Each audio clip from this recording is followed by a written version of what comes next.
23 utapata kitu kizito. Hebu tuangalie Mwanzo wa 40 sasa. Tuangalie Mwanzo wa 40 wakati Yusufu anaongea nao, mstari ule wa 8. Mwanzo wa 40 tuangalie ule mstari wa 8.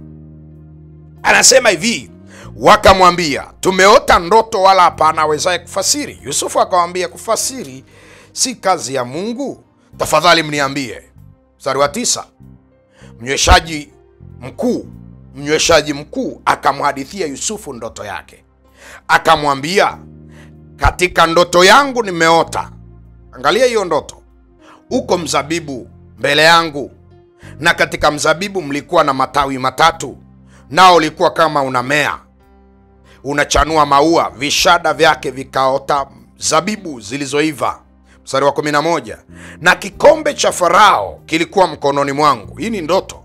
Nikazitoa zabibu, nikazikamua katika kikombe cha Farao, nikampa Farao kikombe mkononi mwake. Ndoto ikaisha. Alafu mstari wa 12, angalia. Yusufu akamwambia, tafsiri yake ndiyo hii. Angalia tafsiri. Matawi matatu ni siku 3. Baada ya siku 3 Farao atakiinua kichwa chako, atakurudisha katika kazi yako. Nawe utampa Farao kikombe mkononi mwake, kama desturi ya kwanza ulipokuwa mnyweshaji wake. Mstari wa 14. Angalia mstari wa 14 hapo. Ila unikumbuke mimi utakapopata mema, ukanifanyie fadhili na kuomba, ukanitaje kwa Farao na kunitoa katika nyumba hii. Nataka uangalie maombi ya Yusufu kwa mnyweshaji. Si watu wengi wanaona vitu gani Yusufu aliviomba kwa huyu mtu. Viko vitu kadhaa pale ambavyo aliviomba baada ya kumtafsiria ndoto na kuona ndoto ya huyu mtu inaeleza kwamba baada ya muda atarudishwa kwa Farao na ataendelea kumpa Farao kikombe. Angalia mambo ambayo aliomba. Aliomba vitu kadhaa. Mstari ule wa 14. Ila unikumbuke mimi. Jambo la kwanza aliomba akumbukwe. Yusufu anamwambia mnyweshaji, hii ndoto inatimia baada ya siku 3. Ila unikumbuke mimi. Hilo ni jambo la kwanza. Ila unikumbuke mimi utakapopata mema. Afu ya pili anasema ukanifanyie fadhili. Jambo la pili hilo, ukanifanyie fadhili na kuomba. Afu jambo la 3 anasema ukanitaje kwa Farao. Afu jambo la 4, ukanitoe katika nyumba hii. Kwa hiyo Yusufu alijua kutoka kwake gerezani hakupo kwenye mikono ya mkuu wa gereza. Alijua kutoka kwake gerezani kupo kwenye mikono ya mkuu wa wanyweshaji. Kwa hiyo msaada wa Yusufu kutoka gerezani, Mungu hakuuweka ndani ya mkuu wa gereza. Msaada wa Yusufu kutoka gerezani, Mungu aliuweka ndani ya mkuu wa wanyweshaji. Narudia tena, tunaenda vizuri hapo.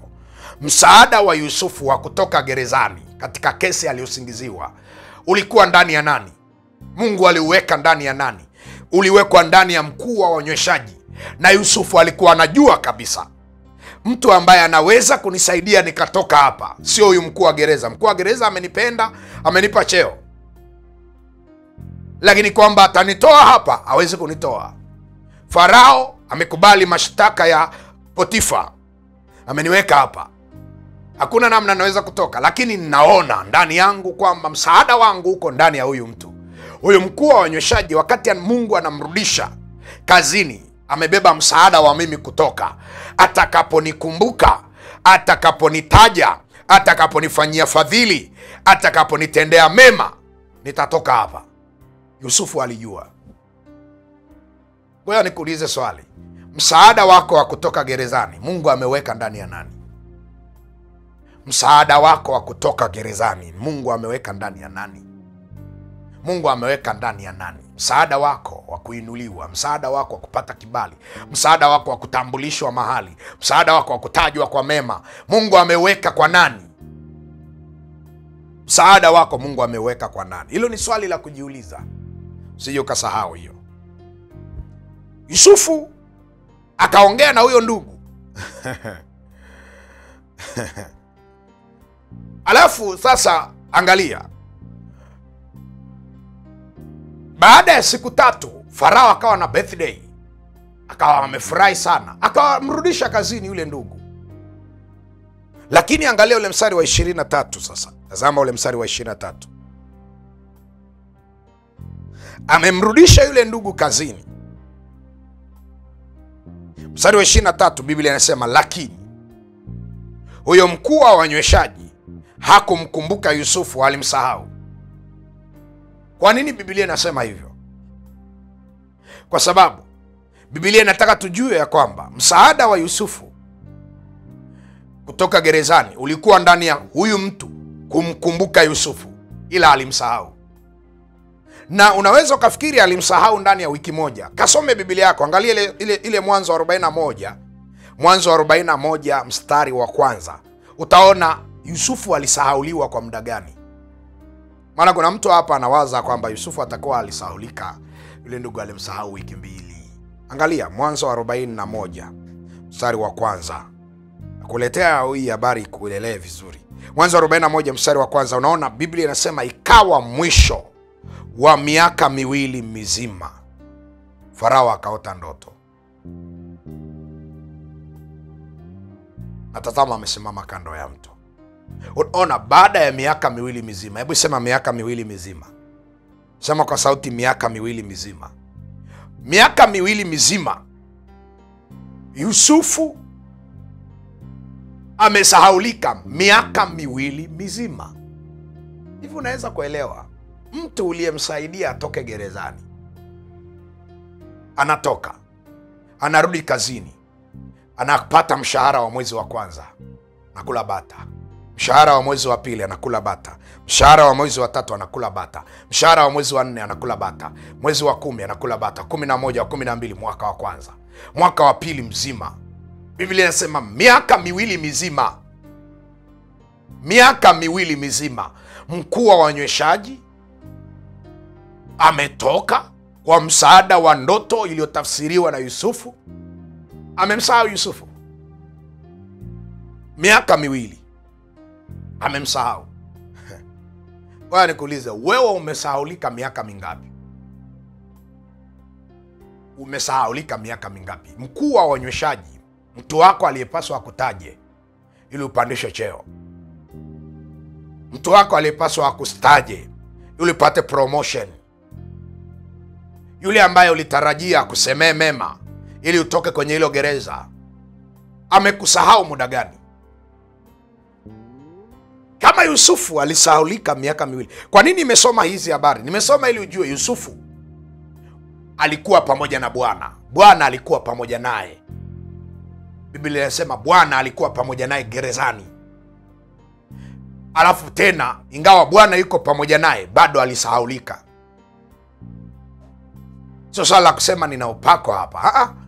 Ni swala la kujua kwamba unaweza ukawa pamoja na Bwana gerezani, lakini watu waliobeba kusudi kwa ajili ya kukusaidia wakakusahau, na uko na Bwana gerezani. Yusufu ana Mungu gerezani. Mungu anamfadhili, Mungu anampa kibali, Mungu anampa na tafsiri ya ndoto za wengine, lakini anasahaulika. Yusufu anasahaulika. Anasahaulika kabisa Yusufu, na Bwana yuko naye. Unaweza ukawa na Bwana lakini ukasahauliwa na watu waliobeba kusudi la Mungu kwenye maisha yako, waliobeba msaada wako, waliobeba promotion yako, waliobeba kuinuka kwako, waliobeba msaada wako wa kiroho. Unaweza ukasahaulika nao. Ndio maana mara kadhaa ninakufundisha, ninakuambia, ukitaka msaada wa mtu usishie tu kuomba msaada, muombe, kwa sababu ni rahisi sana watu waliobeba msaada kushambuliwa kwenye eneo la kusahau. Mtu anawezaje kumsahau mtu aliyemsaidia miaka 2? Hata kama ni wewe. Na kuna watu hapa mmesaidiwa na mmesahau. Haleluya. Haleluya. Kuna watu hapa mmesaidiwa na mmesahau. Mmesaidiwa na mmesahau. Umesaidiwa. Ulipopata mema, umemsahau aliyekusaidia. Umeombewa. Biashara zilipofunguka, umemsahau aliyekuombea. Umebarikiwa. Baraka imeshika. Maisha yamebadilika, umemsahau aliyetamka baraka juu yako. Ni rahisi sana ukipata mema ukasahau, alafu ukafikiri ni kawaida. Umepigwa vita. Ngoja nikuonyeshe kwenye Biblia. Biblia inasema hivi, ukipata mema usimsahau aliyekuwa chanzo cha wewe kupata mema. Biblia inasema mwanafunzi na amshirikishe mkufunzi wake katika mema yote. Kwa nini? Kwa sababu wanafunzi wanawashirikisha wakufunzi wao katika changamoto, lakini wakipata mema hawawashirikishi wakufunzi wao.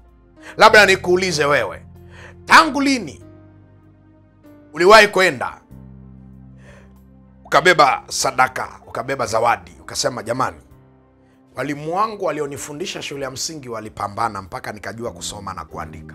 Mwalimu wangu ni nani? Ni fulani. Ngoja nibebe kitenge nimpelekee mwalimu wangu, alinisaidia nikajua kusoma na kuandika.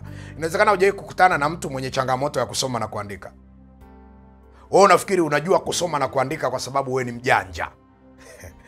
Kuna mkufunzi aliyekusaidia ili upate hayo mema.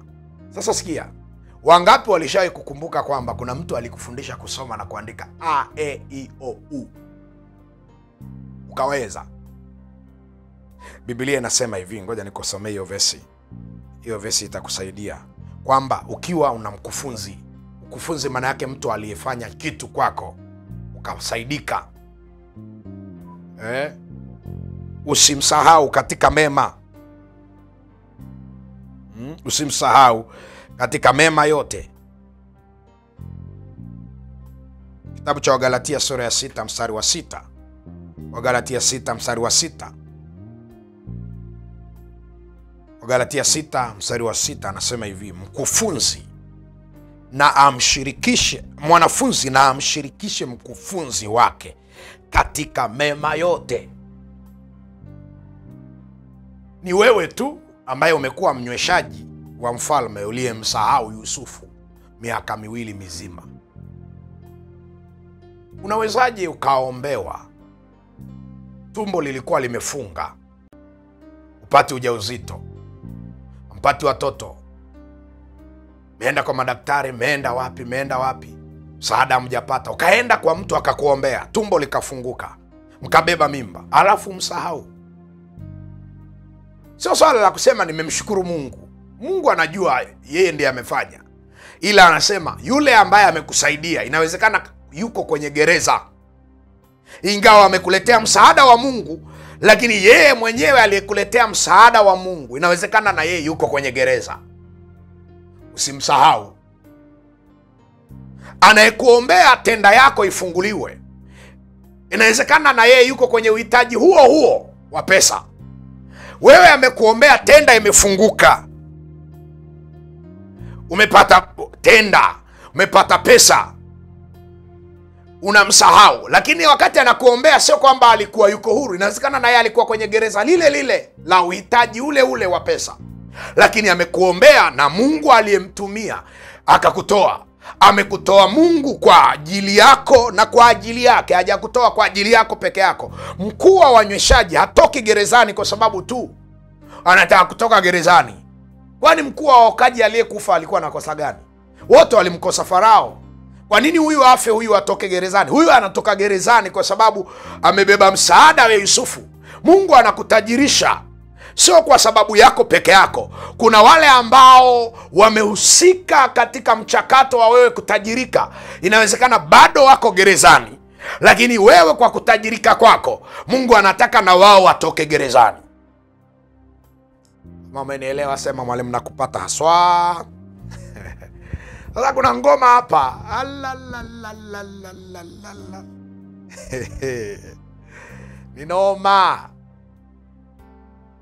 Ni noma. Ni wakuu wa wanyweshaji wasahaulifu.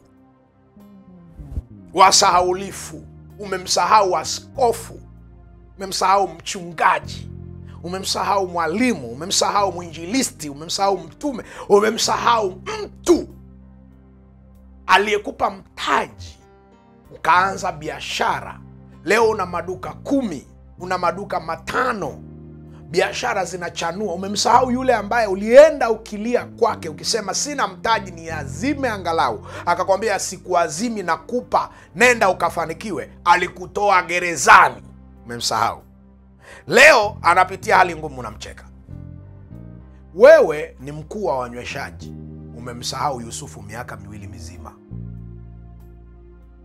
Ndio maana Mungu anajua, akaandika kwenye Kumbukumbu la Torati kwamba utakapofanikiwa usimsahau Bwana Mungu wako akupae nguvu za kupata utajiri. Kwa nini? Kwa sababu watu wakipata mema wanasahau, mpaka Mungu anamsahau. Yaani Mungu tunamuomba wenye kesha na Kristo usiku na mchana. Mungu akiwapa watu mema wanamsahau na Mungu. Yaani Mungu aliyekupa unamsahau. Na anasema utamkumbuka Bwana Mungu wako. Kwa nini ameweka hiyo vesi? Ameweka hiyo vesi kwa sababu watu walikuwa wanamsahau. Mungu anawasaidia.